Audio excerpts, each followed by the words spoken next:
Hello, everybody, and welcome to the SoxProspects.com podcast, the web's number one source for information on the Boston Red Sox from top to bottom, from Fort Myers to Worcester, across the Pike to Fenway, and all stops in between. Thank you all for listening. My name is Chris Hatfield. I am the executive editor of Sox Prospects, joined this episode by our director of scouting, Ian Kundle. 3 in a row, Ian. We're on a roll here. It's good to be back in the saddle. Let me give a shout out before we get into our introductory stuff to the folks who responded. I did kind of an impromptu Q&A on Saturday afternoon. I'm not going to say why or where I was. I will just say the distraction was very much needed and welcome. In a much better spot now, but thank you all for everyone who helped give me something to do when I definitely needed something to do and get my mind off of things going on around me. So much appreciated. Ian, hope you've had a better week than me, my man.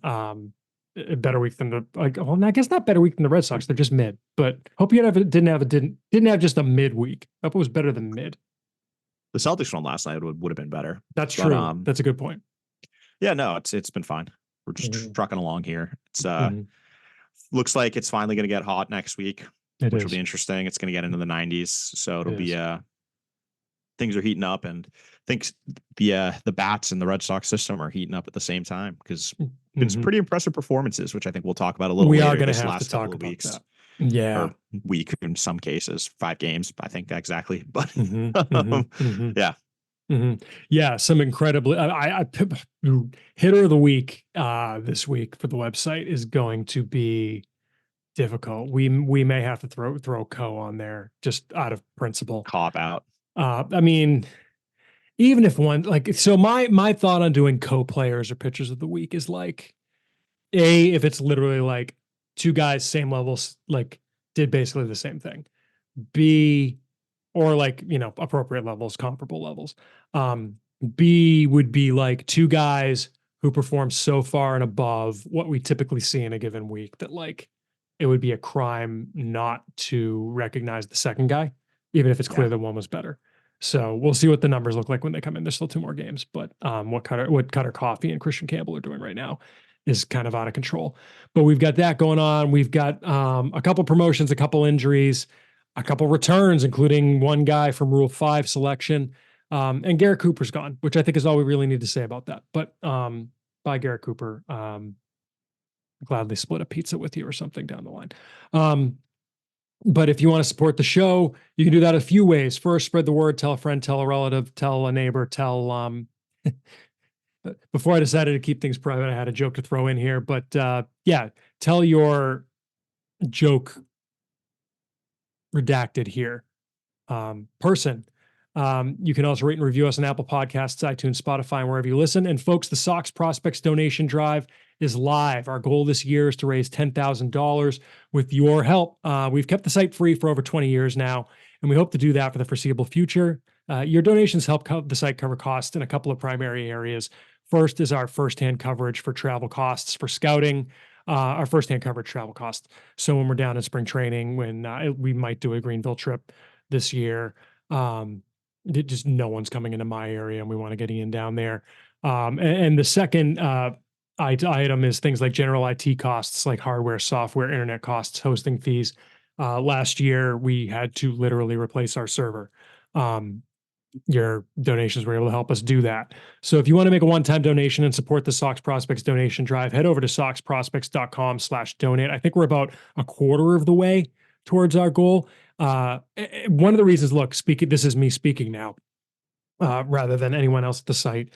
One of the reasons I like our model is you can do what you can, right? If you are like a broke college student, like, don't give us $1,000. That's crazy, right? Like, someone posted on the forum the other day, they're like, oh, look, we've got medical bills piling up right now and can't really donate. Like, then don't. Like, the site's free.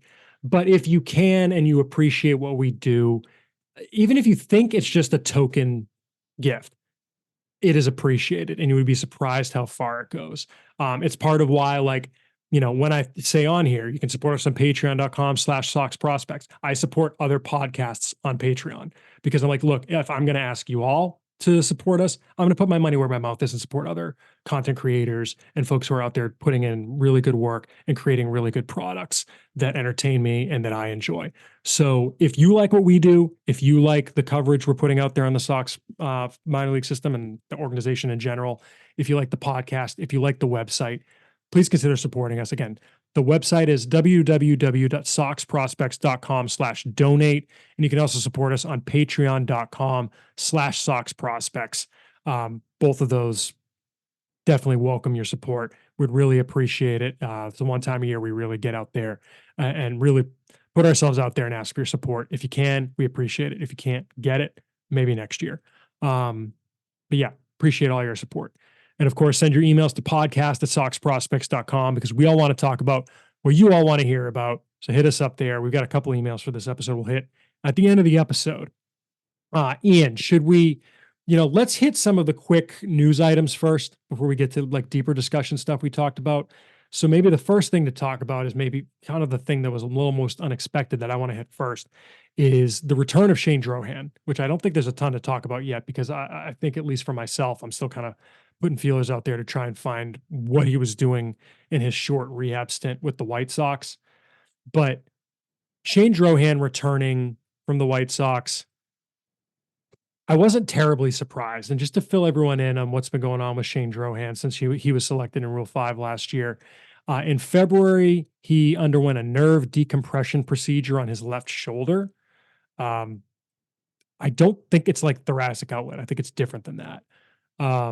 But he did undergo a procedure. He began the season on the IL, and he basically made 10 rehab appearances in a true bullpen, like short relief role in May and early June. But the White Sox put him on waivers. He cleared and was returned to the Red Sox on June the 12th. He's been assigned to Worcester. He was put on the dev list immediately, which is not surprising at all. I presume he's going down to Fort Myers to just kind of, pitch in front of the Red Sox coaching staff, see what he's got, see if they need to work with him on anything. And I think figure out his role is what I presume, Ian. I don't know if you've got thoughts on Drohan coming back. It's weird when these guys leave and come back, just getting a grasp for like, well, he was here literally less than a year ago, so I know what he is, but like, I also don't. It's a little disorienting. Yeah, it's a weird situation, especially because he's been all over the place with the White Sox, as you said. The numbers aren't great. No, but I'm looking at them right now, though. Like in AAA, he was working as a pure reliever, which is understandable because he was going to have to be a pure reliever with if he was going to come up to the major league team. He did it at all three levels, at rookie ball and high A. Yeah, but like if you look at it in AAA, he was like okay until his final outing, which for some reason they pitched him on back-to-back days. Maybe that was like the final test before they were thinking about calling him up. But he pitched on the 5th, and then on the 6th he got lit up, and that was I think they DFA'd him like the next day. Mm-hmm. But I mean, it's just really hard to say at this point, given what you said. You don't know what the Red Sox are going to do with him. Like, how are they going to plan to use him? Are they going to be a starter? Is he going to be a reliever? How is the injury still an issue? Like, there's just a lot of unknowns, I feel like. That's the big pieces, is the injury still an issue for me? Like, we have no idea. And like, I'm looking at like his last game was on the 6th for Charlotte. And in that game, he was, sorry, just trying to find it. His fastball velo was 89 to 92. So that's down considerably from what it was. What I think it was like 92, 94 last year. Changeup was 80 to 80. That's about right. Changeup, curveball, cutter. So it just seems like his stuff was down, even with like coming back. So yeah, I do wonder if this might just turn out to be a lost year, but they have him back now, and I don't think he's someone you would. I mean, I guess it's hard to say right now without seeing how he pitches, but probably not someone you have to protect. So maybe they just got him back now for the next couple of years, and they can kind of figure it out. Well, I mean, you've got data in that in mid-June, no one would have taken him in Rule 5 because that's what happens when he gets put on waivers, is he's available with normal Rule 5 rules. Now, roster situations are different now than they will be in December, but that's a data point that helps. That's a clear data point. Who knows? I mean, there's plenty of season left. I'm curious how they're going to use him. As far as I know, the question that we're going to get from a lot of people until we do it is, where does he rank? He strikes me as someone you probably have to throw in the top 60, right? I mean, I can't see not ranking him, as far as like if he's eligible to be ranked, right? Like he's got to be a top 60 guy. He was a top 60 guy when he got picked. Yeah. One interesting thing I just looked at his pitching, like his from the day before. And the day before he averaged 92.7 on his fastball and he was 91 to 94. And then the second day pitching on the back-to-back, he averaged 91.3. So like a mile and a half less. So it seems like he did not take to pitching back-to-back days well at all. So I do wonder if that was like for the first time in his career, you don't say. So I do wonder if the relief aspect of it was something that White Sox were just like, this isn't going to work. So as you said, I'm interested to see what the Red Sox decide to do with that role. But yeah, I mean, I think he belongs in the top 60. Like there are a bunch of lefty relief types in the 45 to 55 range, and like I would definitely take him over some of the guys in there, like that are especially like low minors, college lefties that are carving, which is not a surprise. Like I'd take a chance on him over those guys easily. Yep. Absolutely. So he'll get ranked at some point. You'll learn when we do it. Further, I guess, as far as kind of newsy stuff, the big one potentially was when you were in Portland, and we're going to talk about what you saw in Portland. But the big news out of that game was Luis Perales exiting the game with an injury. Was it even a week after Angel Bastardo left with what looked like a really bad long-term injury, Ian? And we talked about on the last episode. Same series. It was the same series. Yeah. Yeah, I mean, on the one hand, Angel Bastardo looks like, and based on what we're hearing, sounds like it doesn't look good. He might be out for a bit, but the team has said they are cautiously optimistic. Perales was in Boston for an MRI this week. No news on that yet. We'll hear about it when you do. Hopefully it comes back clean. But they were thinking elbow inflammation on that. We'll see with Perales. Obviously would be just a huge loss from a guy who we had just bumped up to number 4 in the system's top pitching prospect by far. Would be really tough for him to miss a significant amount of time. So we'll hear what the team says now. And of course, we'll have to keep an eye on it because, for example, when David Sandlin got hurt, we heard he'd come back pretty quickly. And it's been more than a month at this point, because sometimes these things change over time. So we'll see what happens with Perales. Hopefully it's good. It seemed like it didn't look as bad in person as it did, as like, say, the Bastardo thing might have, Ian. Not that you were at both, but no, I mean, I saw the video of the Bastardo and I was there for the Perales one. The Bastardo one was bad. I mean, I had people texting me who were watching the game or saw the video and were just like, I mean, they speculated. They're like, yeah, that's a UCL. So, and unfortunately, it looks like it's not good for him, because is he on the minor league 60 already? Did they do that already? Bastardo? Yeah. I don't know if they bothered yet. He went on the IL. I mean, they don't need it. I mean, the domestic reserve list still has a couple open spots. So they don't need to do that yet. But yeah, I mean, that one didn't look good. The Perales one was weird because he looked fine after the pitch. Like I actually was videoing the pitch. Yeah. Ironically enough. And you posted it on Twitter. Yeah. Yeah. And he finishes throwing the pitch and he's fine. And then a couple like seconds later, all of a sudden he like takes his hat off and is grabbing his arm. And it was just a very weird reaction. So I don't know. I don't want to speculate on what it is. Yeah.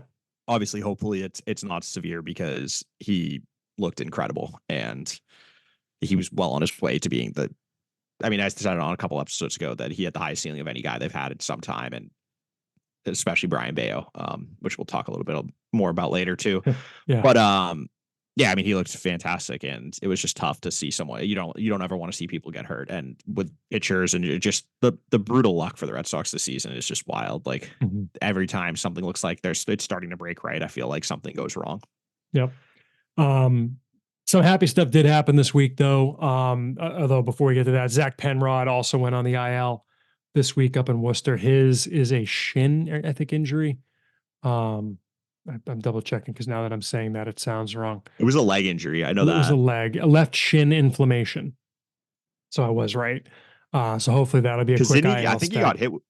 I could be completely making this up. I thought he got hit with like a line drive on That his would leg. make sense. That a shin inflammation would track with getting hit with a baseball there. Yeah, I'm pretty sure that's what happened. But yeah, Yeah. So just get him off the rotation for a turn or two. That's fine.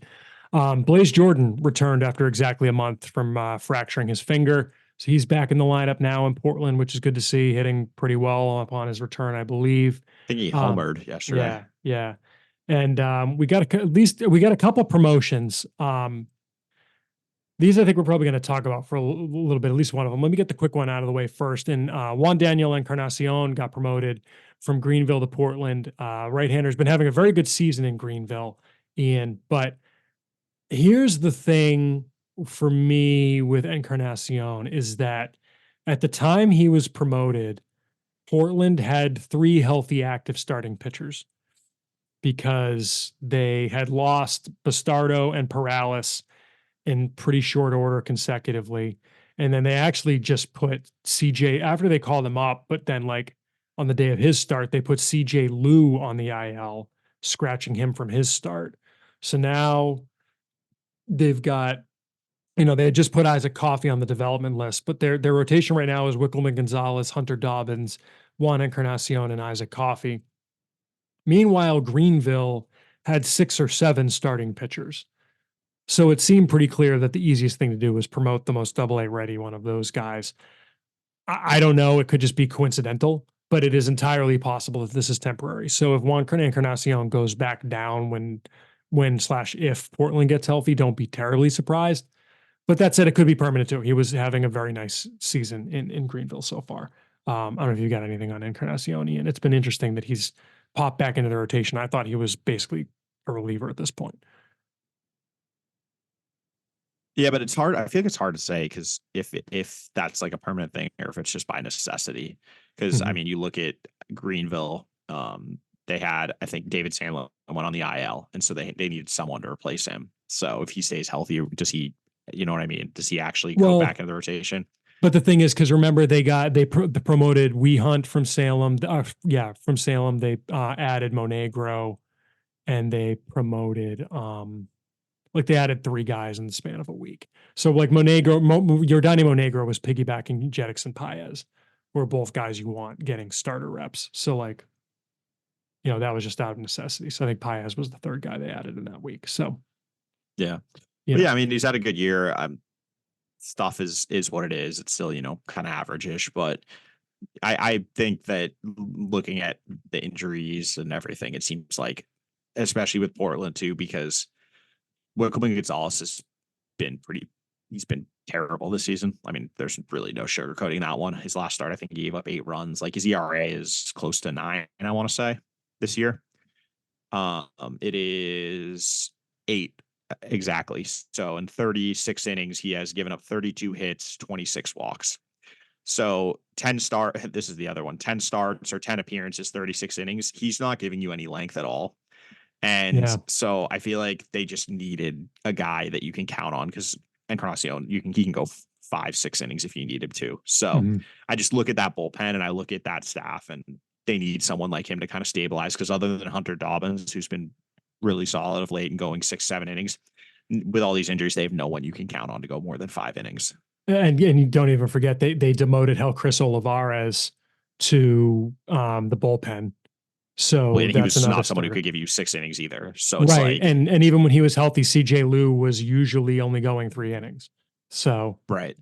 So they don't have, with Wickelman struggling and Isaac Coffey, he's not really a guy you want going 6 innings either. They really only had one guy in their entire team who could go 5-6 innings. And so they really needed another arm to give them length. Yep, exactly. Okay. So that's the quick one.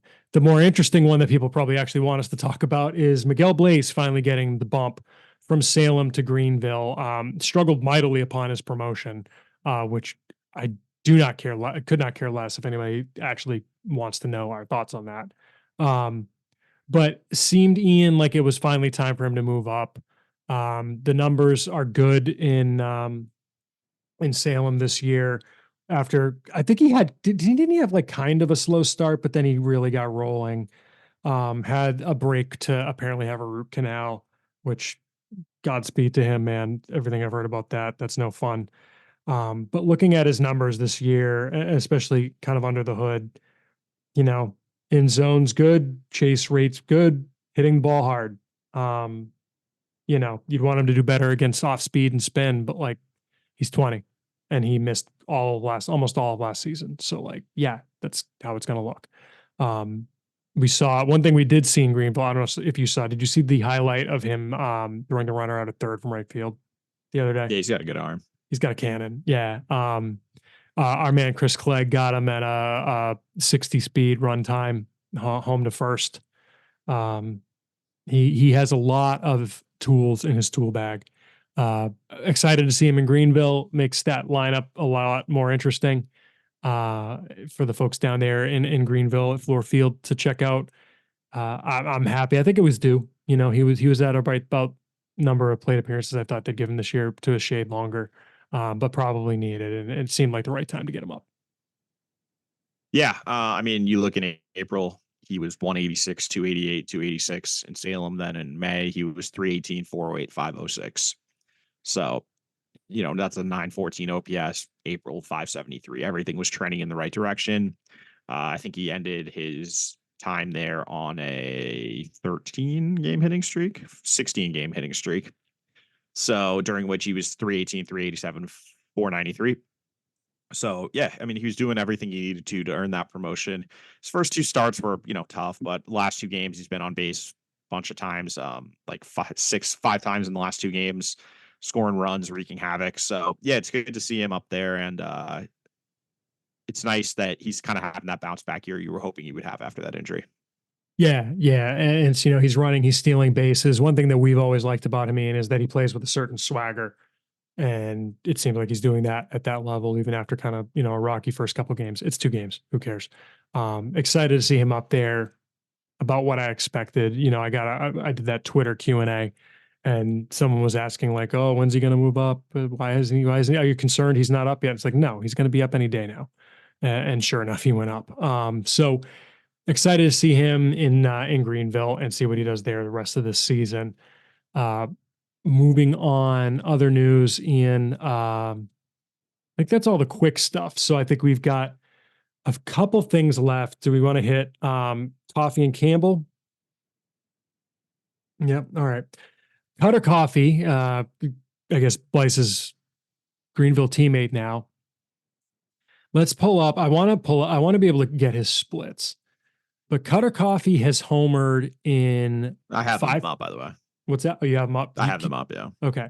Cutter Coffey has homered in 5 straight games. So that would be the 4 games this week plus last Sunday, right? Yeah. Entering Sunday, what was his season line? 186, 260, 331, 590 OPS in 29 games, with four home runs total. 4 home runs total. Okay. In those 5 games, what has Cutter Coffey done? His OPS is 2151. Like 21.051 or Correct. 2.151. 2.151. Oh, 2.151. Okay. 526 batting average, 625 OBP, 1526 slugging percentage, which is what happens when you have 6 home runs in 19 at bats. Jesus. He also has 5 walks and 2 strikeouts. So he's got 7 extra base hits in his last 5 games. Prior to that, he had 9 in his previous 29. How many strikeouts in that prior? Like what was his? 35 strikeouts and 119 at bats or whatever it was before, or 119 plate appearances with 10 walks. In this stretch, it's 5 walks, 2 strikeouts. Okay. So he's seeing the ball, you could say. Yeah. And it's, what's the funniest thing? His BABIP's only 364. Well, because like home run isn't a ball in play. Oh, is that? Oh, right. Duh. Of course. That's why. Yeah, fair. Yeah, which is funny to think about. I completely forgot about that. Yeah, you're right. It's not a ball in play because it doesn't enter the field to play. Yeah, he's on one, as the kids would say. What are your thoughts? Because between the two of us, you've been the bigger Coffey skeptic. And some might say, getting my head straight on Coffey, I think, between the two of us. Because, last year I saw him a few times. He's interesting. He's an athletic kid, looks the part. I'm higher on I think he might be able to cut it short, maybe not every day, but he's interesting to me. How are you reading this? I mean, look, it's a 5-game stretch. I get that, but I'm curious about your reaction. I mean, it's a nice run. Like, he's crushing the ball. Mhm. Swing looks pretty good. For the record, we do have him ranked exactly the same. So There you go. Well, I'm just saying in our discussions, but yeah. fair. Yeah. I have But come down on him for my last year being like, no, this guy's good. And then like he, continues to hit 100 for 2 I more mean, months. it's hard because like his numbers are going to get heavily skewed by this run because he seems like Yep. he's crushing the ball. But like there are some good things this season. Like he's being a little more selective at the plate as of late. He's not chasing as much as last season. But I think Yeah. just there's still concerns with me. Like last season, there was a lot of swing and miss. In zone looked pretty comparable when I looked last year versus this year the other day. Yeah. I mean, last year there was just a lot of swing and miss, and like he just didn't hit the ball hard last year. I think that was the weirdest thing was like everything we were told about him coming out was that he was a big power hitter, and maybe they've done something. I'm gonna have to go back and watch some video of like him earlier in the season versus now to see if they changed something with his swing. It Because does like look Clegg, different from last year. I will say that leg yeah, kick's not quite as pronounced. because Like, Clegg posted some video of it and it looked pretty. It was like a pretty good swing. The homer he had last night, or one of the homers he had last night. So I mean, it's hard to say too because he's repeating the level. So you kind of repeating, like, repeating, but yeah. like you would want a guy to kind of go out there and dominate at that level. Kind of like what we saw. I think it's not an apples to apples comparison, but like what Matthew Lugo did this year. He went out and dominated, and like this hot run has raised his season line to like a 234 average with a 316 OBP. So it's like it showed how big of a hole he dug himself, but it's definitely encouraging. I mean, I know talking to scouts, they still keep him alive. They don't, he's not someone you're putting like a major league regular grade or anything on, but like there's a chance he's got some tools, as you said. Kind of there's some things to like that he could get up there at some point. And if he's unlocked something at the plate, then yeah, definitely going to have to reevaluate the evaluation. But I'm not going to overreact to a 5-game sample as boring as it sounds. I need to see it for more of an extended period. Yep, agreed. I mean, that's 100% correct. That's how to read it. It's nice to see. It's better than the alternative, right? And I mean, I think the Red Sox would love if he got hot for an extended period down there because at the end, we've talked about this, at the end of the FCL season, if they're trying to move up, Cespedes, Arias, Nunez from the complex to Salem, you're trying to move, like you're going to have to keep making room all the way up. Salem, you've got, Marvin Alcantara isn't the prospect he maybe was a year ago, but he's there. You've got Nazan Zanatello, Antonio Anderson. You've got guys there you want to play. It's easier to do those kind of things if you've got guys who are playing such that it warrants a promotion to the next level. So I'm sure they'd love to see him get hot, such that they can move him to Portland in a month or month and a half. So we'll see what happens there. The other guy who's absolutely on one right now, Ian, is Christian Campbell, who I know we're going to talk about him well, maybe we should just talk about him. What Coffey's is clear because he has 5 homers in 5 straight games. Campbell is also absolutely on. Do you have his numbers up? What his run is? Okay, so is his just like, I think his first game in Portland, he didn't do anything, and then since then he's been absolutely scorching. No, he's got hits in every game of Portland except for yesterday or the 13th, so 2 days ago. He had an 0 for 5 there, but since his promotion, he's 390, 468, 707. Good for a 1175 OPS. He's 16 for 41 with 8 extra base hits, including 2 home runs, 5 walks, and 5 strikeouts. So he's putting the ball in play. He's getting on base. Really encouraging. And it kind of carries over from May, where in May in Greenville, he hit 371, 467, 663. It's good for a 1,130 OPS. So basically, since May 1st, I guess that you could, if you really wanted to go back another day, you could go back to the 30. He had 2 hits on the 30th of April, but May 1st is kind of like a clean cutoff. So since May 1st, in cross 2 levels, he's hitting 365, 460, 657 with 23 extra base hits, 22 walks, and 33 strikeouts and 163 plate appearances. How many games? 36. Okay. So it's really impressive. And the thing to me that has really stood out during this run is Campbell was striking out a lot more than you would expect for someone with his kind of like feel at the plate and bat control. Like if you look, even through that hot run in May, through the 22nd of May, he was having a bunch of multiple strikeout games, like 38 Ks and 111 at bats. It's not like crazy, but like he was running a higher K rate than you're used to seeing from him in the past. And then kind of since that day, he's had 2 strikeouts in a game only twice. That's in both of them were in Greenville. He hasn't struck out twice. He hasn't struck out twice in a game in Double-A. No, so it's two strikeout games in the last 20. And overall it's 14 strikeouts to 13 walks in that stretch. And that's kind of like more what I was expecting, because if you look at his numbers, everything is really good except it's like kind of an all or nothing swing. Like he doesn't chase, but if it's in the zone, he's swinging really hard. So he's either making hard contact or whiffing on it.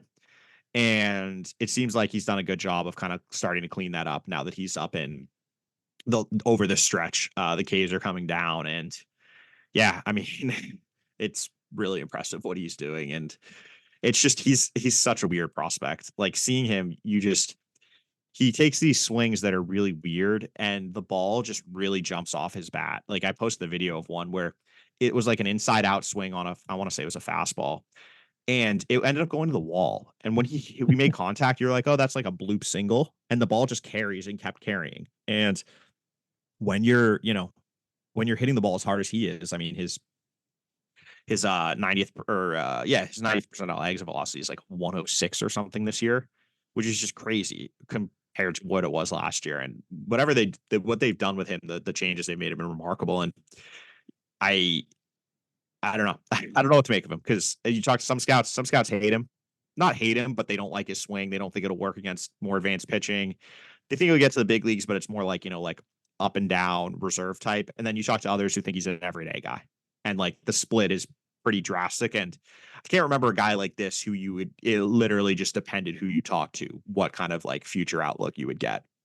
And I think I fall somewhere in the middle between the two. I need to see more of him defensively, honestly, because that's one thing is they're kind of bouncing him back between second and center field. Yeah, and he's playing a lot of center field right now because Roman Anthony's not playing. Anthony's out again because I think he got hit by a pitch or something this week. Yeah, he did. Yeah. He got hit. So I haven't seen enough of him in center field. He was not good in the outfield when I saw him in spring training, but it was also the first time he played the outfield, so I'm not reading anything into that. As we saw, like with Jarren Duran, it can take time to make that transition to the outfield. But he just keeps hitting. Like you kind of have to start believing in it in a weird way. No, I get it. That was the big question. Was a lot of scouts who saw him in Greenville were like, it works here, but let's see it in Double-A, because he is a college guy. And I think with the way the minors are right now, and I think Jeff Ponce over at BA did a good article on this about talking about why the minors are so bad right now. And you look at like even high A pitching, it's kind of an expectation now that especially if you're a college hitter, you're going to dominate that level. Yeah. Yeah. It's crazy how it's evolved. I didn't see this coming at all. He did do that. And now it's Portland. And it's like, all right, now this is a good test. You're a college bat from a big school, because he's an ACC guy, Georgia Tech. Now you got to go to Double-A. You're about to be 22. This is more of an age appropriate level now, given everyone's getting pushed up more aggressively. Let's see what you can do against this type of pitching, because it's still relatively early in the season too. Like all the top arms from Double-A have not matriculated out like you see when you get into like August. So you've got some good arms, both from the guys who started the season in Double-A and the guys who were promoted from High A because they were too good for it. And he's still doing this. And he's in fact like in Double-A, he's cut his K rate. I mean, obviously small, it's 40 games versus 10, but to go, he's 26.6% in High A, it's 10.6% in Double-A. Mm-hmm. If the K rate stays down and like the in zone contact rate goes up, then it's just, I don't know. You kind of have to just start believing more, even if it makes no sense that his swing works sometimes, because it does look like Hunter Pence, which the Hunter Pence comp has taken. I think, because I've Yeah, I seen mean it that's what from it like is. three or Because he's, four different outlets who don't know, like wouldn't be just reading from each other. I mean, he has a different setup. Like he starts closed, whereas Pence was open. But like the Sure. jerkiness and like, I posted some video of it. I think it was put on our Instagram that his takes are like super aggressive. Aggressive. Yeah. Like He is and active. He's an active pitch taker. well, and what it is though is it's like it's so it's, the detractors are people who are skeptical of him will say that that's him trying to cheat. He has to get out early because if it's a fastball he's going to swing at, he needs to start early. But I don't know. I mean, he still has the back control where he can be as aggressive as he is and still not swing at all.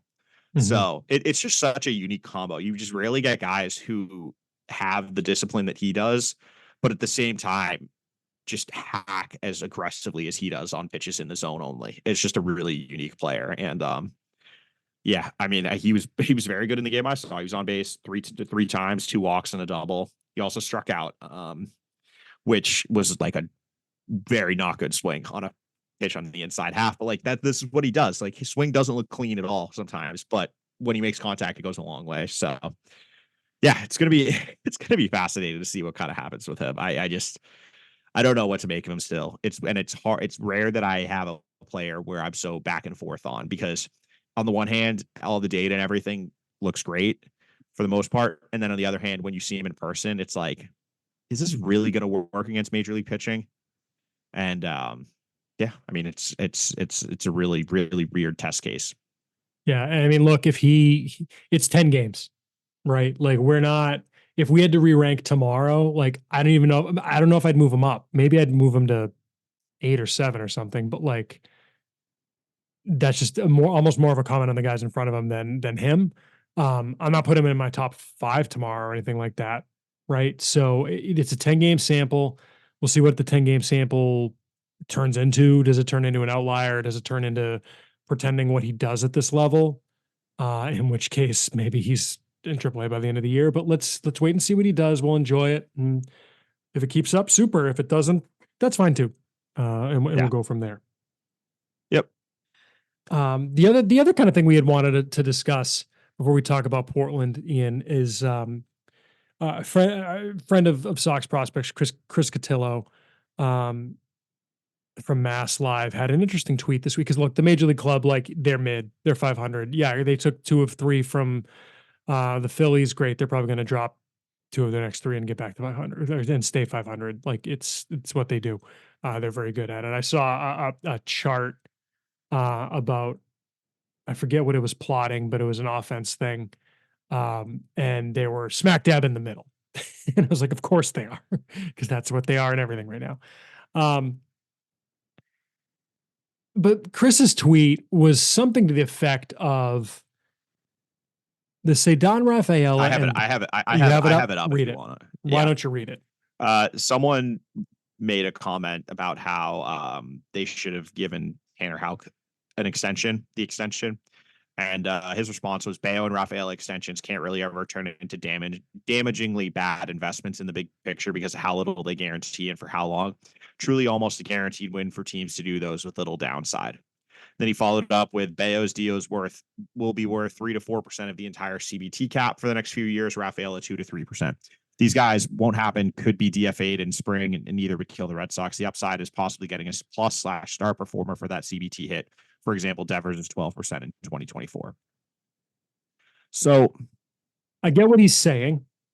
yeah, and I think it's a subject of conversation because Brian Bayo has been objectively bad the last like 6-7 starts.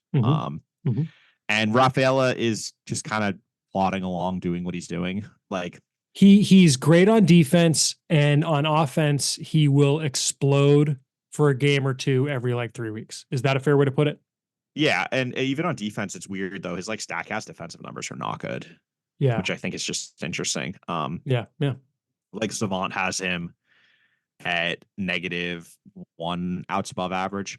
Great arm, great speed, but then you look at his batting statistics, and the only thing above 30th percentile is launch angle sweet spot, which is 53rd percentile. The majority of it is bottom 10th percentile, including expected batting average, expected slugging, expected weighted on base, average exit velo, chase rate, whiff rate, walk rate. Like It's really, I mean, batting run value, they have him -5 runs. So not kind of what we expected, honestly. Like if you've seen him, this is not entirely surprising. Nope, not at all. But not yeah, surprising at I all. mean, given the struggles of those two, it does beg the question of like something we talked about is yes, they probably can't hurt you, but I think to me it's more that and we said it at the time, they were just unnecessary.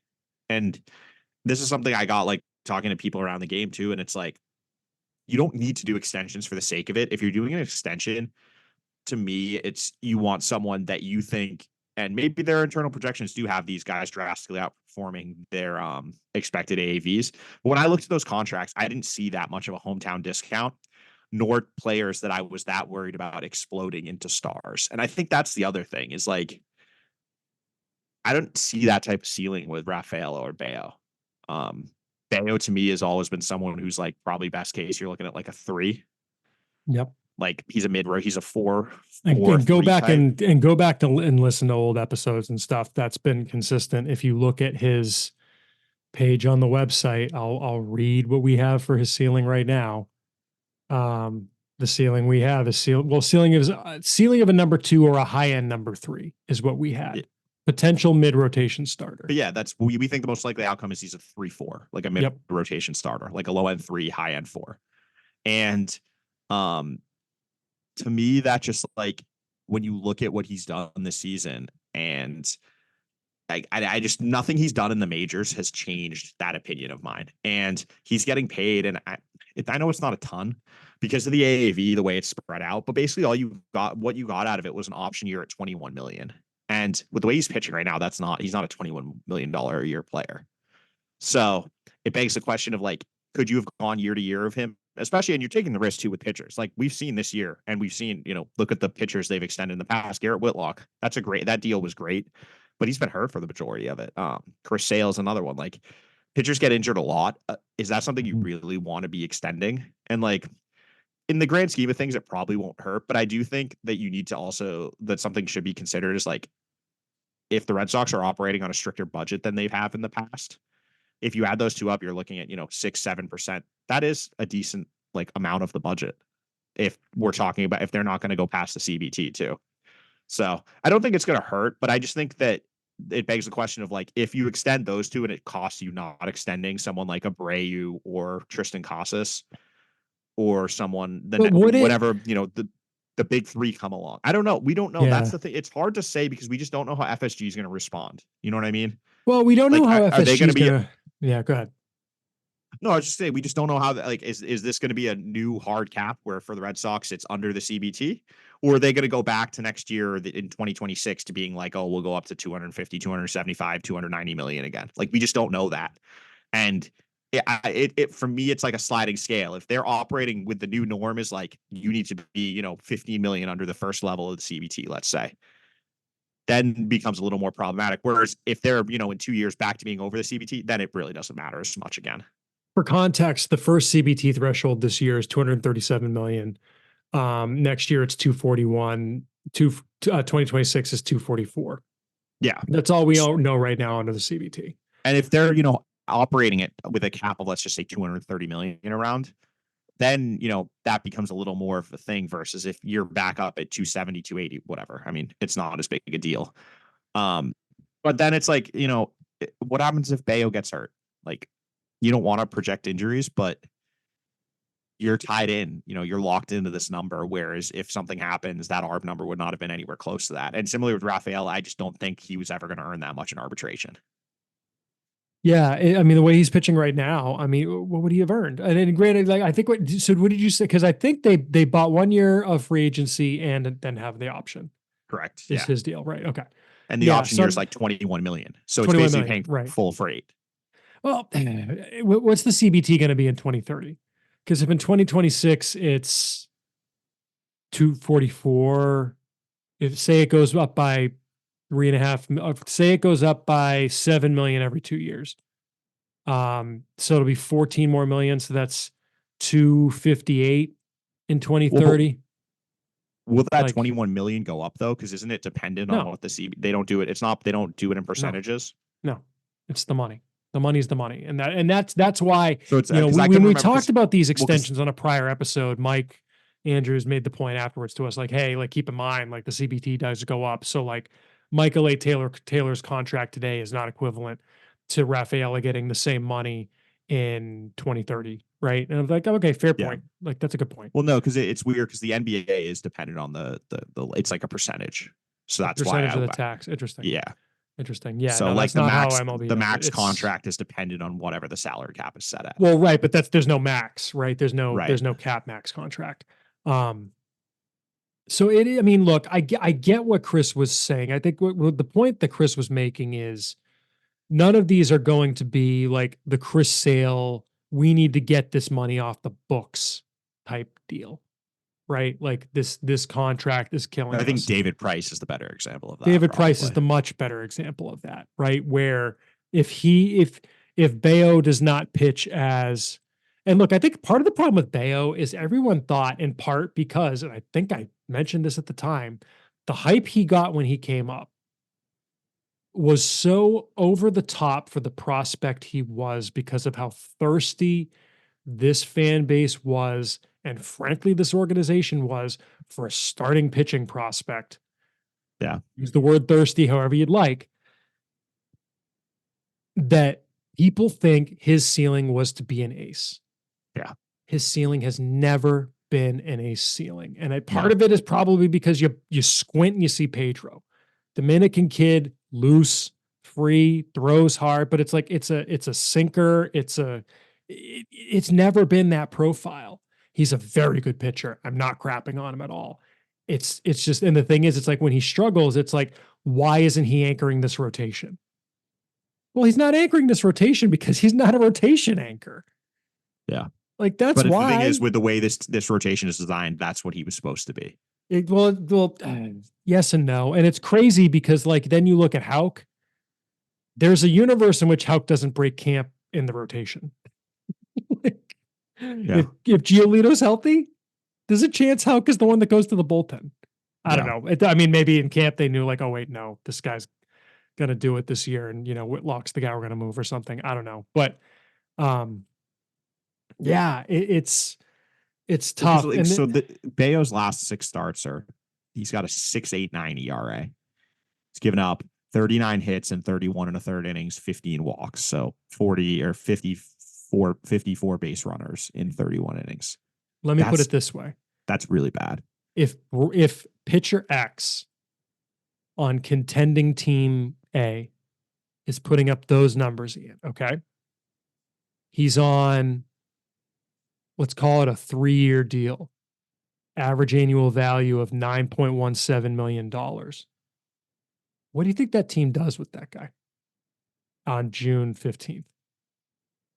Probably. I'm not making a point. It's a discussion question, like a thought experiment. They probably push him to the bullpen if they have another decent option. Mm-hmm. And he's DFA-able.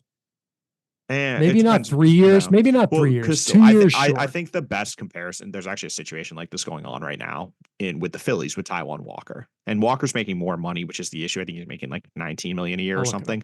I'll look it up. But he's been very bad lately. And they basically said that his rotation spot is locked in because of how much money he's making. They haven't obviously said the money part, but that's why it's locked in, because they do have another option who's still good in Spencer Turnbull's pitching as reliever for them. And he's been excellent this year as a starter.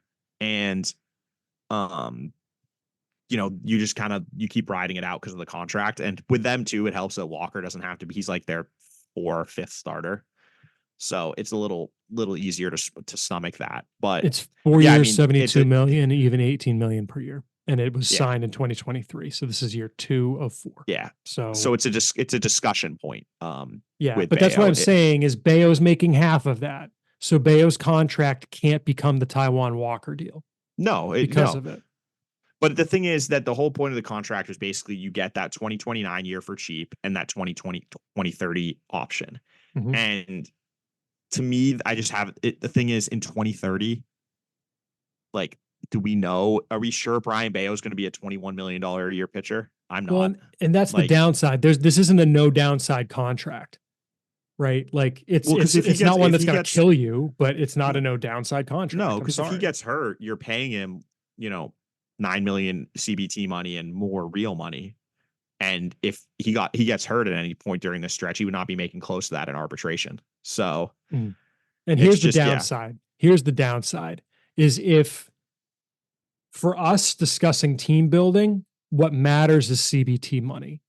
If Fenway Sports Group is still counting every penny, yeah, and Brian Bayo is making, let's go over to this other page where we're seeing what he actually makes, right? Brian Bayo is making 16 million in 2028, 19 million in 2029, and he's pitching like a number 4. That might keep you, even though you're getting free money under the CBT, from acquiring another player if Fenway Sports Group is not spending at or above the CBT. Yeah. So that's where it hurts you. Like, yeah, for the CBT, okay, I can see the argument for why it can't really hurt you that much. But if Fenway Sports Group's not going to open up the pocketbook, that's where it can hurt you. Yeah. And I think with Rafaela's is a little easier because even as a bench player, the numbers are fine. The only real number that is that big of a hindrance to me is that option year in 2032. I just am not sure he's ever going to be a $16 million a year player, but it's an option year, so it doesn't really matter. Like, and also in 2032, we're all going to be living on boats. Like, you know what I mean? Like, yeah. Who knows what the world's going to be like in 2032? You know what I mean? I'm not making a climate change joke. I'm making it's 8 years away. Who knows, man? Yeah. Like, well, they might add a 5th base by then. Like, you'll have an extra outfielder. Yeah. Except you won't need one if you're the Red Sox because you've got him. So you can, I don't. But yeah. Well, but the thing is, even if he's not, that's the point though to me is like, even if he's not an everyday player, it's whatever. Like that's fine money for a bench player who can play a bunch of different positions. I just think that he's not the type of guy you needed to extend. No, that was all. No, like, not at all. Not at all. He entered this year. Rafael entered this year. Let me see service time. With 35 days of service time. So you basically had him for the next 6 seasons. 6 years, right? If you look at what they signed him for, they signed him for those 2, 4, 6, and then 2 years of free agency. Okay, cool. At an AAV of 6.25, there's a chance at that point he's worth a lot more than that. Cool. So I think Rafaela's fits what Chris described a lot better because it's like the downside is you've got a bench guy for 625 who can't really hit, right? Which is not great. And maybe again, if you DFA him at that point, like, okay, whatever. Like, I mean, it's the downside is like what happened with the Phillies with Scott Kingery. You realize he can't even be a bench guy and you just send him to the minors and eat the money. Like, whatever. Yeah. Yeah. So it is what it is. But the problem for me was always like, what if you want to send him down this year? Now, not on the table. Can't do it. Like, and it's fine. He's going to work it out at the major league level. And that's a thing that can happen, especially in a year when you're not intending to contend. But it's what if it gets uglier at the plate, right? Like, yeah, okay, you hit him 9th, fine. What if things start getting going? I don't know. It takes options off the table in the name of saving some money. Breaking news in the name of saving some money for 2030 and 2031, which makes sense. I'm not saying that in a pejorative way. Ian, would you like the breaking news that I have exclusive to the SoxProspects.com podcast? It's I know legit. What it is, but sure. Oh, you got it too? Did they announce it? God. No? Oh, you got it too though. Yeah. Okay. So we said something we were talking about earlier. David Sandlin is coming off of the IL and pitching for Greenville tonight. So previous comments about how long he took to come off the IL rescinded. I should have thought about that when that spot was TBD all week. Oh well. That's a good sign though, because he's someone that he's obviously been out for a while. Mm-hmm. He's been out for a while, and it's nice to, with how many guys they've been getting hurt, it'd be nice to see someone start to come back and see how they're throwing. Yep. So will be cool to see that happen. And of course, this is probably going to get released after he pitches tonight. I might try and get it out today. We'll see. But yeah. Well, anyway, I thought that would be an interesting discussion, and I think it was. Hopefully, y'all enjoyed it. Ian, let's wrap up with your trip to see the Portland Sea Dogs up in Portland at Hadlock Field. How many games did you get? Just the one, or I saw one. Yeah. you saw Well, one? I've Okay. seen two in the last couple of weeks, but I talked about one on a different episode. Okay. So let's talk about the one you just saw. Any news, anything noteworthy other than obviously we talked about Campbell. What'd you see from Perales? I guess we didn't really talk about what you saw before you got hurt. And we've talked a lot about him. So maybe you can, the kind of not Cliff's Notes version, but maybe a little better, but we don't need to go 30 on it. What'd you see out of Perales, and what do you think from him? And maybe we can just go from there. I mean, he was as good as advertised. He was, up to 99, 96, 99 with his fastball. Cutter was like 88, 89 to 92. Changeup 85 to 88. Slider 83 to 85. And I mean, it was, 4 pitches and unique velocity bands. And this is actually something that we don't with Bayo that I think has been part of his problem is his changeup and slider are like basically the exact same velocity. And there's another pitcher I'll mention who pitched in this game who has a similar issue. But it's 4 unique velocity bands. It's 4 unique like movement profiles. He's got his fastball that he can pitch up in the zone with. He's got his changeup, splitter, split change, whatever you want to call it, that he can throw down in the zone. That he's got a slider, which has longer, horizontal movement, and he's got that short cutter, which I was really, you could tell he had big confidence in it. He was throwing it often to get ahead in the count. And yeah, I mean, he had, I think, 3 or 4 strikeouts already in 2 innings, bunch of whiffs, and he looked great. And it was, there were a few things I could nitpick. Like he did not look comfortable holding runners. They were just kind of running at will against him, but that is also something that's happening pretty much with every pitcher. So I'm not sure how much of it that's a him problem. But I was hoping to get a longer look at him like pitching from the stretch versus the wind up. Little things like that. But I mean the stuff, easily, 2+ pitches. You could even probably go 3 if you wanted to. Like the stuff was really good. And yeah, I'm it's just very disappointing to see someone like him get hurt because the talent there is truly immense. Like what I talked about, the upside there is substantially higher than anyone they've had in some time. Of course, I have my mic on mute as I try to tweet the Sandlin news. All right. I mean, yeah, gosh, I hope he's not out long. Tin stat, man. What can you say? On the mound, what else was kind of the highlight for you for that one? Who else did you see coming out of the bullpen behind him? I saw obviously, a bunch of people. Well, a bunch of people because he left that in the 3rd and they were expecting him to go deeper. Any highlights, I guess, might be the way to do it rather than going arm by arm. Brandon Cellucci struck out a bunch of guys, but he was already also Cellucci's been pretty good this year. I just don't think he'll throw enough strikes consistently. Okay. He did have 6 strikeouts out of his 8 outs, but it's like 92 to 94. Pretty much everything was on the breaking ball. He pitches off that slider. It's a good pitch. But then it was Jonathan Brands, was kind of the same guy, it's a solid org arm to me. I'm just not sure how much upside there is. Just largely given his frame. There's just not very many 5'9", 5'10" pitchers in MLB. And then the last 2 was Wyatt Olds and Alex Hoppy. Olds was 93 to 95. He struck out the side with sliders, big 85, 86 long loopy slider. He's weird one because it is major league quality stuff, but I'm just not confident he's going to consistently throw enough strikes. And it's weird. You look at his like ERA for the season is like 6, but he also has 51 strikeouts in 32 innings. So he'll flash really, really good stuff, but then he also just has like blow up outings where he'll give up, 5 runs in 2 innings. I would love to see him use though in just like a 1 inning role. That to me would be really interesting because I think what a lot of the time with him, at least the times I've seen him, he kind of falls apart because it's a hard delivery to repeat for multiple innings. And it's also one of these things that once you see it multiple times, I feel like it almost becomes a little easier. Yeah, I mean, and like with the bases empty this year, it's interesting. He actually opponents are hitting 184 with a 245 slug against him. With guys on base, it's 253, 427. So he's just having a lot more success when the bases are clean.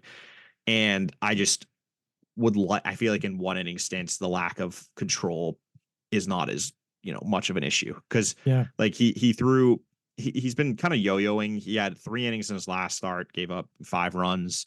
The 2 innings before that or excuse me, appearance. Okay. No. Yeah. I mean, like you said, the slider and it's the strikes. Yeah. But like in his he's had his last 4 appearances, he's had 2 1-inning appearances and he's given up 1 hit, and had 5 strikeouts and no walks. And then he's had 2 multi-inning appearances and given up 10 runs, 7 earned, and 3 walks, 7 hits. He still has 9 strikeouts in those 5 2/3 innings. But I just think he's a lot more hittable once you see him multiple times, or once you kind of like can wait him out. I'd like to see him in a true 1-inning role and see what he can do.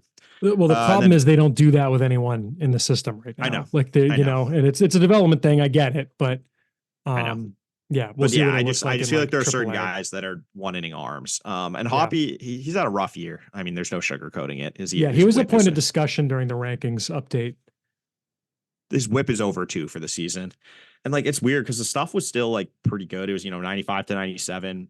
Hoppy had the slider at 87, 88-ish. Changeup was 87, 86, 88-ish too. So it's kind of a similar velo band. But he just doesn't look as crisp as last year. The command is not there. He's missing in the zone too much. And when he's getting hit hard, and then he's walking a bunch of guys. So it's a rough combo for him. But and again, he's another one who's, he's going 2 1/3 innings in a lot of outings. So I just think, to me, he's a 1-inning reliever. But as you said, developmentally, they don't do that. So we'll see if he can kind of start to figure it out as the season goes along. It's an interesting arm. Dealt with some injuries. Yeah, it's a great arm, but it's just the consistency just hasn't been there. All right. Well, the hitters in Portland aren't that interesting. I mean, do you have anything to say about them? No, I kid. Yeah. So who was anyone out of the lineup on this date? No, I saw, Blaze Jordan was, but I saw Anthony, Meyer, Teal, Campbell, Paulinho. They were all there. Okay. And York had been promoted already. Yeah. Okay. Anthony, it's an interesting one. So Anthony's timing, I think there's something going on with his swing that's a little weird. He just seems a little late on everything. I don't know. Seems a little what? Sorry? Late. Oh, little late. He's like just slow to get started and kind of like drifting a little bit with his hands, but it's a mechanical thing that I think is pretty easily fixed. And I think he might've fixed it because he's been raking, since I've seen him. So, but he did, and with that said, he had 2 hits in this game. He had a double and a single, but it was just weird because he was like carving stuff off to left field in a way that I haven't seen from him before. Which to me was what I was saying, he was a little late, but like, I'm actually curious. Yeah, since I saw him, he's been on one. Yeah, I mean, since what day did I see him? I saw him the 8th. So since then, he's homered and he had 2 hits, 3 hits. Yeah, I mean, he's been hitting well.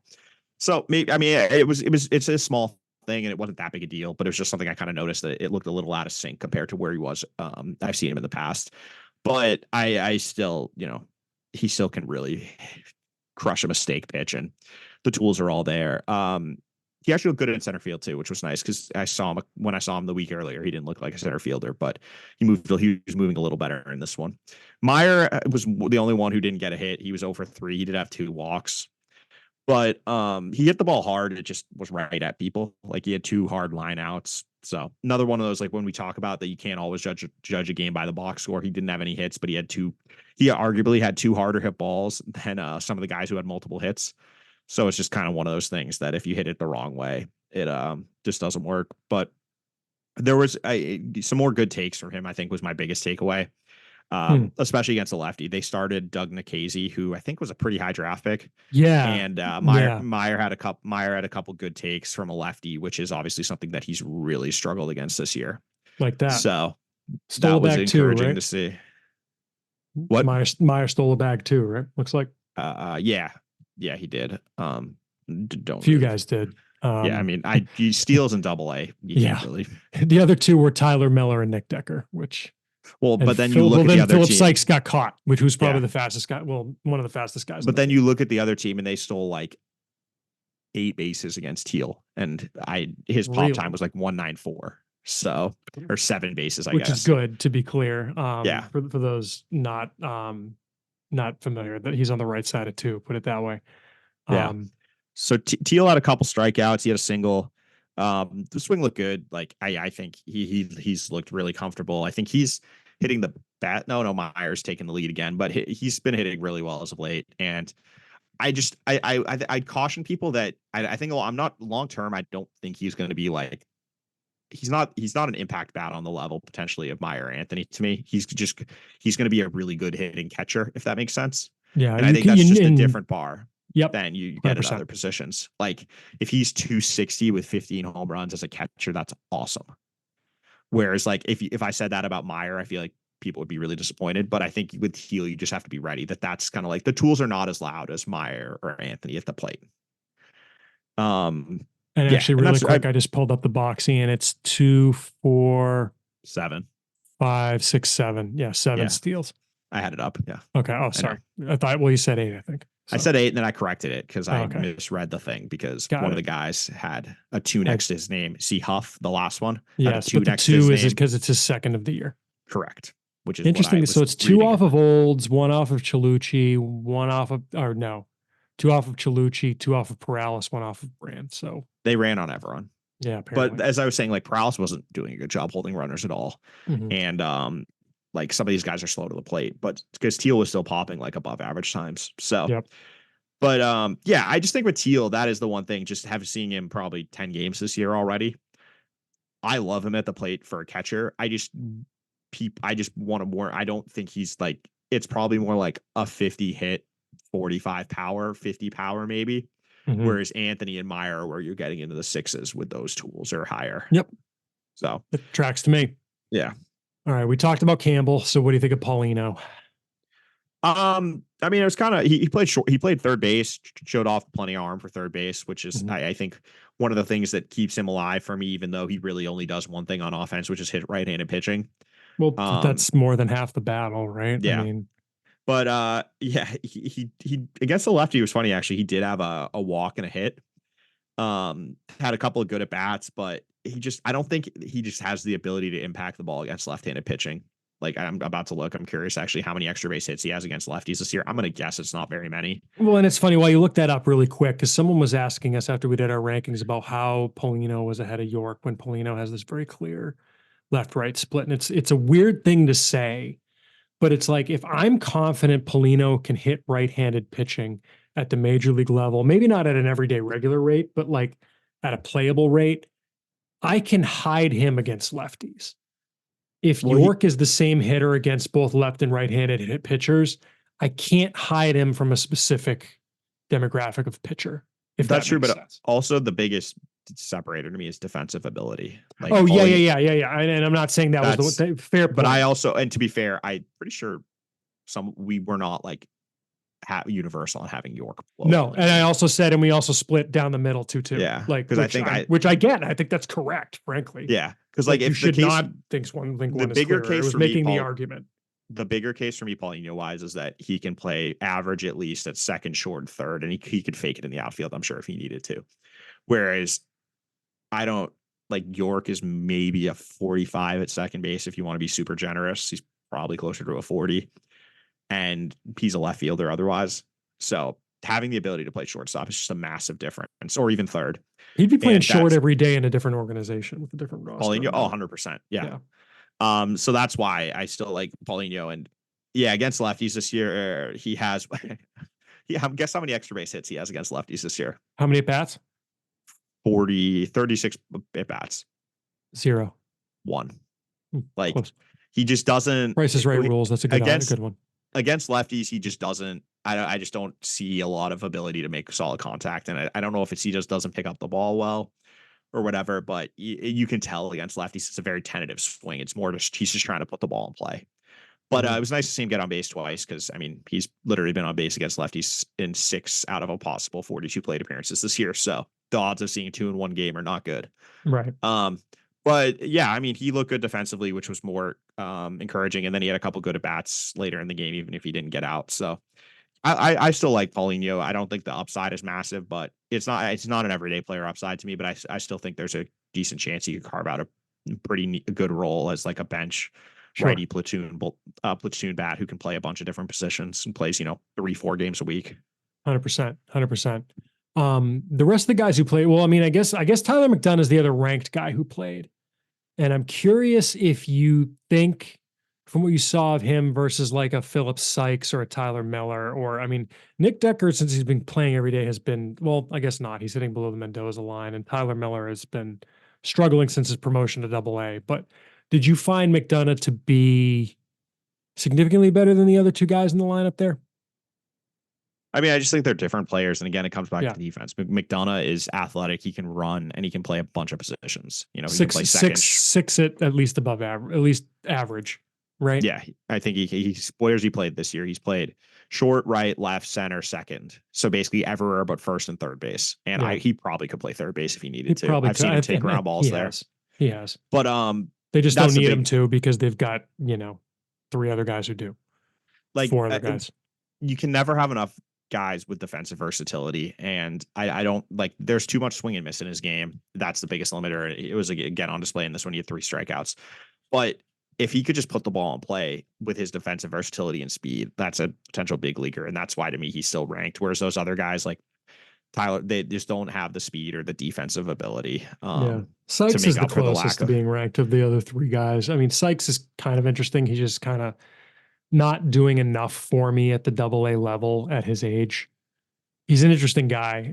Isn't he 25 now, 26? He is, his page is loading. He is 25, correct. Yeah. He turned 25 in April. And I don't think he's a center fielder, which is the other issue. So with a corner, with a bench outfielder, you pretty much have to be able to play center field, or you have to destroy left-handed pitching. Yep. And I just don't think he does either of those things well enough. Mm-hmm. Even though he has hit well against lefties, now that I say that, but still like doesn't make enough contact in zone. Chase rate is high.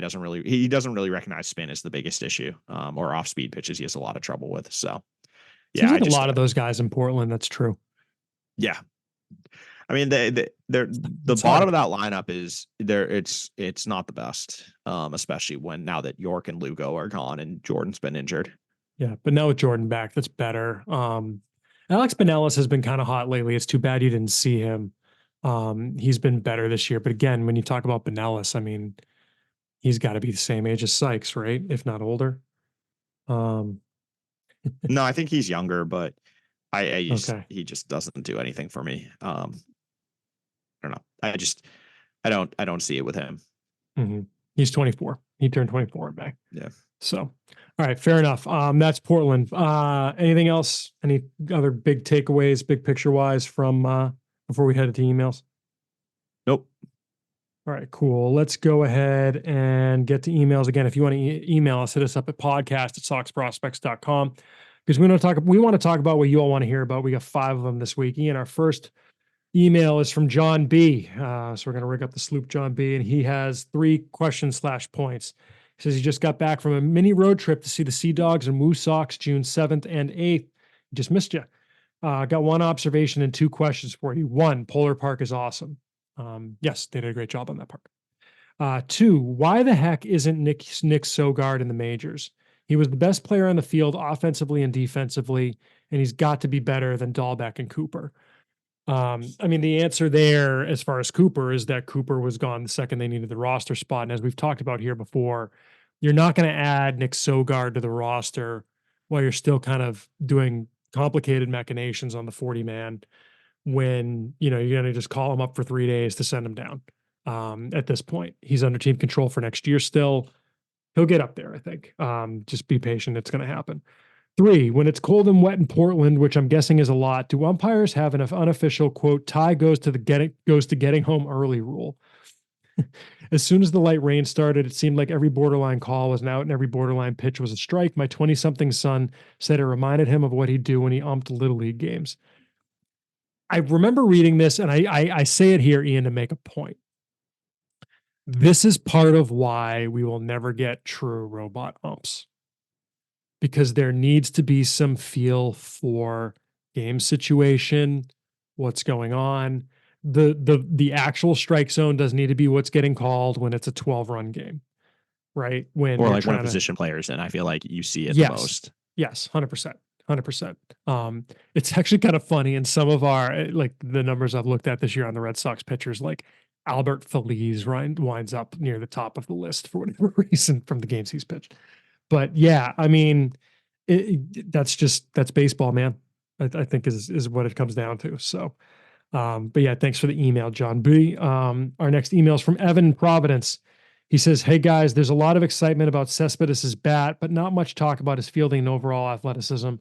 What have you guys heard about his glove? Are we looking at someone who should be able to competently field a non-premium defensive position, or is he likely to become a DH type?" Um, Going two ends of the spectrum there. Thanks, Evan from Providence. Ian, I'll let you start on this one. What have we heard about Cespedes' glove? As someone who wasn't fielding when we were down there, and it seems like based on the fact that he was DHing when the season started, when he finally started playing in the FCL, like hasn't taken a whole lot of reps in the field at all since camp. It's also weird. I don't know why you would shoehorn an 18-year-old into a DH already. That's kind of Yeah, weird. I mean, we're literally never going to say that about anyone that age. With that FYI. said, I think I've heard more second base than shortstop. I think part of that is physically, he is just very well developed already for his age. I just don't think there's a lot of projection physically. He's like, it's a pretty thick lower, like big lower half, strong. Yeah, it's big. And it's not the twitchiest. It's very hard to see him as a shortstop. Yeah, I think it's when you more watch second video. base, especially when you see him on the field like Franklin Arias, who is pretty fluid, kind of that projectable shortstop that we've seen through the system in the past. So I think I've been hearing more from scouts who've seen the FCL. They think more second base long term. How about the arm? I mean, is it because I look at him and I see third base just because of the body type? I haven't heard anything on the arm yet, so okay. I don't have I don't have a good feel for that yet. So that could be the thing there. I mean, to be for what it's worth, he's playing some second base as well. So that could be part of why. I just think third base will be tough. There's not a lot. I mean, there's a few, but he's like 5'8". That's to me is more a second base profile than third base. Sure. Our next email, Ian, comes from Brendan. He says, "Hey guys, with Miguel Blaze getting promoted from Salem to Greenville, what's the difference like between leagues? It's always mentioned that the jump from high A to double A is the one that breaks a lot of prospects. But what's the jump like from high A to double A? Sorry, from A to a high A. I guess we'll start there, Ian. I think part of the answer is when you lost short season A, and I kind of saw this coming, the rest of the full season leagues kind of expanded down to bring in players that normally wouldn't be playing at that level. So the bottom end of the talent pool at each level drops, which drops the average talent pool. I just think the talent jump from low A to high A is just not nearly the same as it is from high A to double A. Is the easiest way to describe it. It's tough to do it in any way other than a relative way. Would you agree? Like I just don't know how else to say it. Yeah, it's also not as big as it was when short season ball existed either, in my opinion. Correct. That's fair too. I think that you have a lot of like blending together. And I think the Red Sox, like what the Red Sox did last year is a good example. Guys like Mikey Romero and Cutter Coffey just got moved up to high A, even though I feel like in past seasons, they would not have made that jump when they did.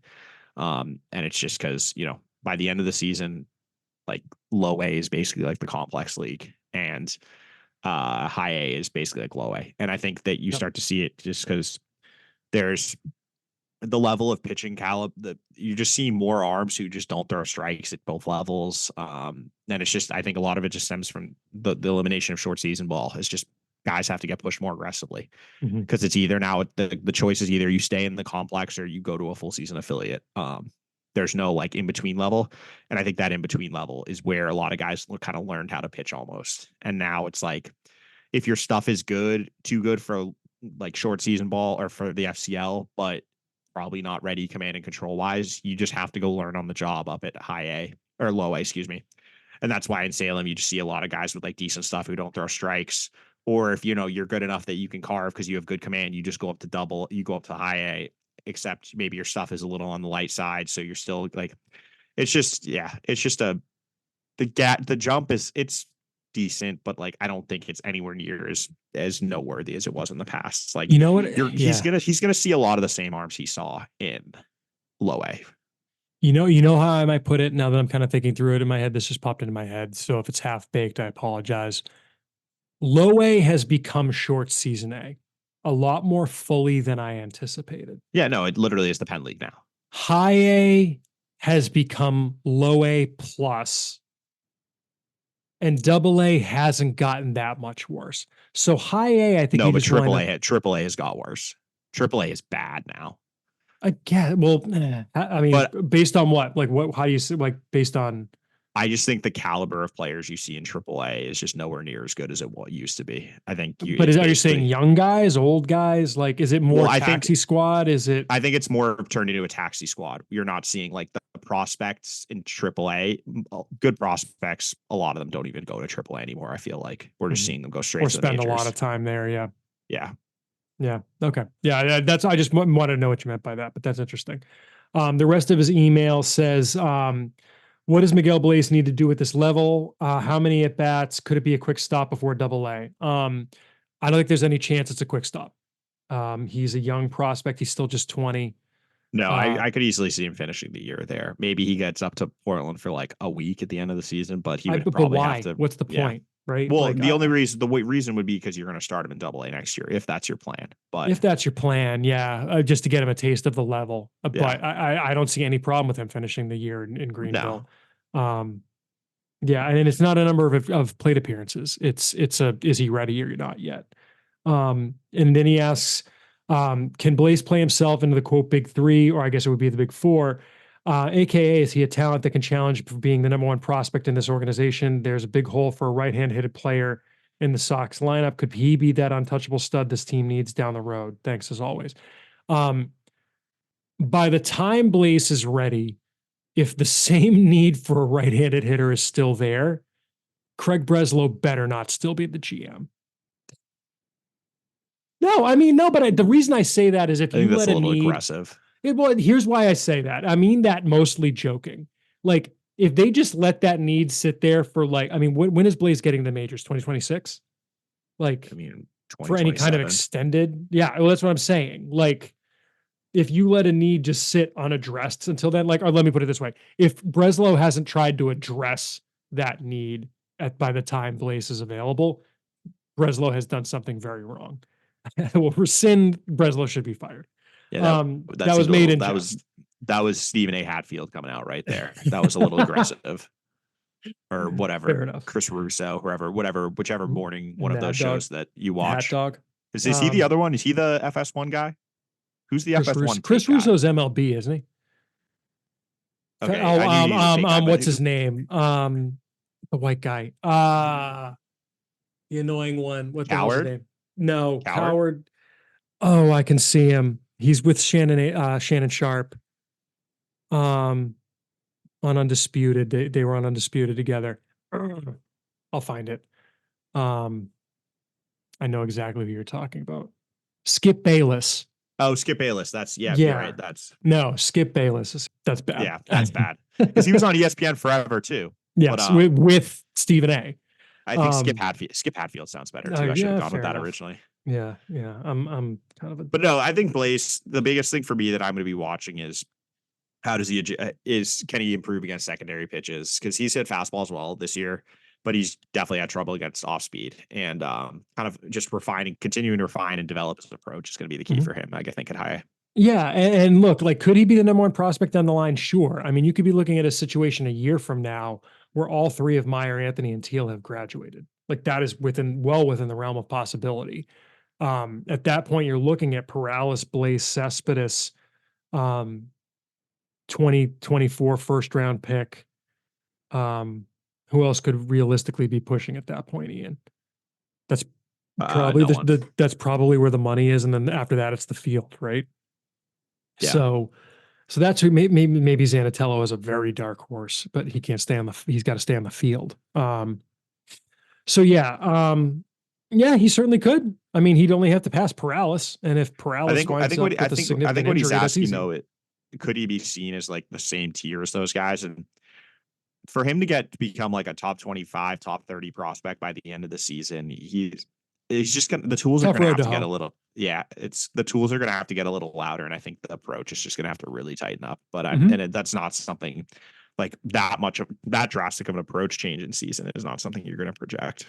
Yeah, it's not impossible. I would not bet money on it. And like, look, and I think that's probably a good time to remind everyone, like, look, in organization rankings are a relative exercise of a certain subset of players.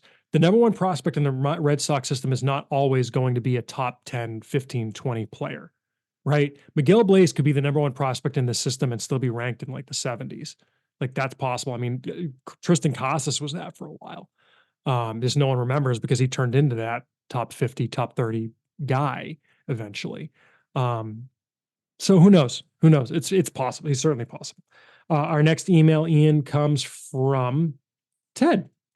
Ted says, "Hi, Sox Sox prospects.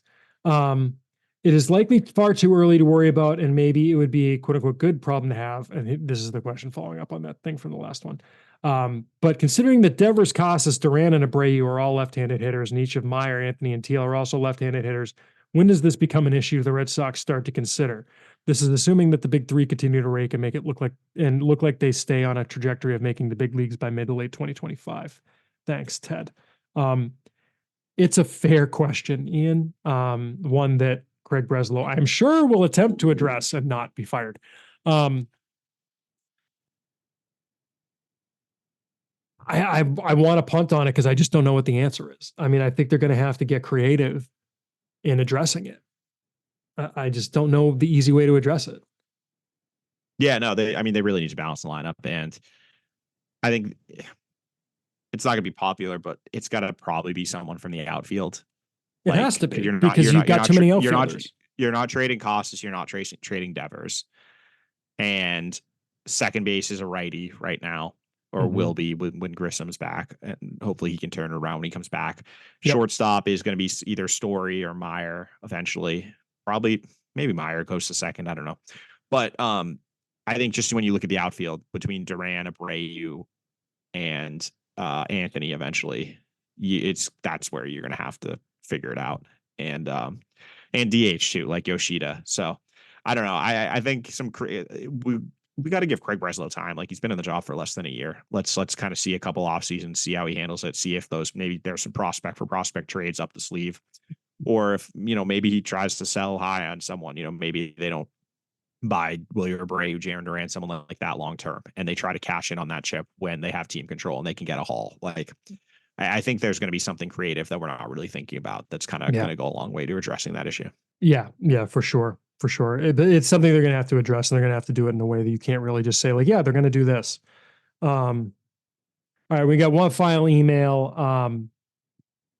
Ian, and I'll probably defer on a lot of this to you, but it says, "Hey guys, if the White Sox are seeking a Juan Soto type return for Luis Robert Jr., it seems like a similar package from the Red Sox might be something like Meyer, Blaze, Zanatello, or Castro, and maybe a throw-in. You would be committing to Rafaela as your long-term shortstop, but the idea of plugging Robert into the 3-hole between Devers and Casas is enticing. Curious to hear your thoughts. Thanks, and keep up the great work." There's another question from Brendan. Different Brendan, though. Brendan, I don't want to sound disrespectful. I don't want to touch that trade. I don't know what you think, Ian. Can you repeat the trade? Because I also don't think it was close to what the Lou Bob for Meyer. Yeah. Lace. Yeah. He says Zanatello / Castro. So one guy in that sort of range, and a throw in. That's not even close, though, to what it's not close. Yeah. So the Nationals for Soto got CJ Abrams, James Wood, Mackenzie Gore. So they got a number 2 starter. And because Mackenzie Gore's been incredible. Oh, no. Kyber was someone else, right? Yeah, Kyber was Trey Turner. Thank you. And they also got Robert Hassel and Jarlin Susana, who at the time were both like decent prospects. But Jarlin, put it this way, Jarlin Susana as a throw-in was like, if he's like a top 20 guy in the system. Hayden Mullins or like Dobbins was younger and threw 100. Like, I don't even know what to say. Like, they just don't have They don't have a comparison. It's a guy who throws 102 who and but like CJ Abrams at the time was better than Marcelo Meyer. Yes. James Wood is like a top 5 prospect in all baseball. And but he turned into that after the trade. At the time, what was he? At the time, he was like top 50. No, he was like top 20, I would say. Was he that high already? Okay. Like, let's see. Because he was a guy that at the time of the draft, there were significant concerns about him at the time of the draft. He was traded last season. Heading into last season, he was 11th on Baseball America, 17th on Major League Baseball. No, year before. No, I'm looking at it. 2023. No, I'm 2023. 11, 17. He was traded. Oh, so before last season. Oh, 2022. Sorry. I see what you're saying. Let me see. I'm saying yes, pre 2023. That's 2 seasons ago. Like after 2022 is what I think of those as. I mean, but he was traded. I don't know. He was traded at midseason. Like, but I'm saying he busted out. Had he already started breaking out with the pods? Yeah, look. First of all, they're not getting the Soto trade for Robert, right? Well, I don't want to. I don't think Luis Robert is not as good as James as. Isn't it Robert? Robert, I thought it was Robert because I always wanted to say Robert. Anyway, it doesn't matter. He is not as good as Juan Soto. Yeah, that's what I'm saying. They're not getting the Soto trade. Is my point. Well, yeah, no one's going to do that, and that's not even close to like what like that. I like the guys the Red Sox have, but like that's not that they're going to laugh at you. Like Miguel Blaze is not that valuable as it would not be close to that valuable trade chip. Like you would have to give up Roman and Anthony Meyer, Blaze, and probably Luis Perales to even like have them take the call, and that's just stupid. Like there's no point. No, they're not making that trade. They're not doing it. So no. Yeah, I mean, Lou Bob this year is hitting. He's been good. He's also been injured because he's always hurt. Yeah, I mean, he's played more than 100 games once. Like I don't know. Last year, 264, 315, 542. It's nice, but it's not Soto. For what it's worth, when James Wood was traded, by the way, he was hitting 337, 453, and 601 in A-ball as a 19-year-old. Okay, so he was already breaking out. Got it. Okay. Yeah. Yep, fair. Gotcha. I'm with you. And that was coming off of a season where he hit 372, 465, 535. Chris, you're wrong would have sufficed. Yeah. And this year he's hitting 355, 465, 596 in AAA as a 21-year-old. He's a monster. Of course, I saw them and he didn't play that week. He was injured with the series when Rochester was up here, which is very frustrating. Yeah, James Wood's a monster is the moral of the story. And I do not look forward to I look forward to seeing him here in DC. That'll be fun. Give me a reason to go back to Nats Park. Yeah, I just don't know. Do you see what it comes down to is I just don't. No, it doesn't make any sense to trade for someone like him. They're not in a contention window, right or wrong. Like that's the situation they're in because of the off season largely, and they're waiting for those guys to be ready. You're not going to cash those chips in for a guy who I think he's got how many years? 2 years left? 3 years left? His contract. He's a free agent. Is it? It's his contract because he signed. He's got 3 years left. 3 years because it's a pro deal he signed, right? Yeah. No, he got an extension, so he's got. Did he? All right. Sorry, forgot. Yeah, I forgot. Yeah, I mean, 6-year, $50 million. So he's got 3 years left. But I just he would be a good fit, but he doesn't stay healthy. He doesn't help the current outfield situation where you have too many outfilders. Right, you're adding an outfielder. Right. And he is just the cost is going to be too prohibitive. You're not going to have if you're willing to trade, 2 of the big 3 plus probably 3 other guys maybe, but I just don't think that's worth it for the Red Sox in the situation they're currently in. Sounds right. All right. Well, with that, Ian, let's put a pin in it and wrap it up. I want to thank you all for listening. Thanks to our podcast producer, Daniel Fox, who is abroad for this episode, but we still want to shout him out because the man's doing a big help for us. He's done a great job so far. You can follow the site on social media at Sox Prospects. You can follow Ian at Ian Cundall. That's IANCUNDALL. You can follow me at SP Chris Hatfield. We want to thank the Ludlow Thieves for our intro and outro music. All the money, you can find that wherever it is you get your tunes. Thank you to all of our supporters on patreon.com/Sox Prospects. And thank you to everyone who is supporting us during, again, the Red Sox donation. The Sox Prospects donation drive. The Red Sox should probably have a donation drive too, but we're having one at Sox Prospects. It's our goal to raise $10,000 this year. You heard me at the top of the episode. Again, it's www.soxprospects.com/donate. And our Patreon supporters that we want to give a shout out to this episode are Dusty G, Michael Murphy, Pavel, Jordan Shabbat, Nicholas Staropoli, Mike Coano, Chris Boulier, Curtis Waltman, Michael Stewart, and Caleb Farron. Thank you all for your support. Thank you all for your support listening out there. We'll be back soon with more of the web's best coverage of the Boston Red Sox organization. So keep your ears to the feed. Thanks for listening, everybody.